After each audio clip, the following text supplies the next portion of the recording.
Now look at the floor size and the view from the external facade window. Now I have a hotel called Hotel Tip Top International. This is a balcony. In case you are looking for some breakout time, this is one. Now this is the entire floor where you can have 100 plus seats. Now best part about this unit, particular floor, is that the boundary has a balcony, so it is not just this. This is one. Second is this. Now just imagine, in case you are bored of doing the same work, you can just step out. Okay, this is not opening, but I've got a way out to this. Okay, now just imagine you are here working, you just want to come out, chill, have this look. Now now best part of this unit is you have a Phoenix Mall over there, so it's hardly 10 minutes walk. Now this is the entire lane.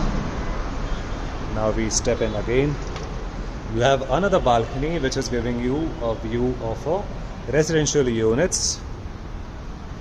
This is your view from the other side. Now the best part, this is one of the longest balcony. Can you see that? Can you see the metro coming up? See, that's the walk.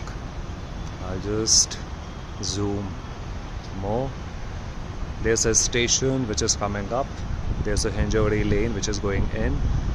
So this is now coming back to the floor. Everything is here.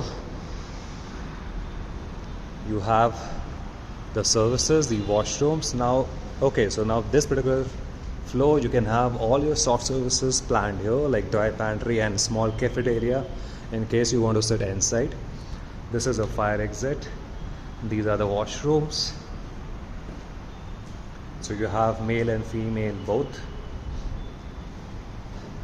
Now going towards the end, you have the AC outdoor unit. Now you have a puzzle parking system which is installed. Now this is again having its test going on, but this is again a ready unit. Now this is again an electrical point for the UPS on all the electrical connections. Now this is again the shafts for your internet, ISP, the electrical, everything. So you got two fire exits. As per the compliance, they have already done all the water sprinklers arrangement. All the systems are in place.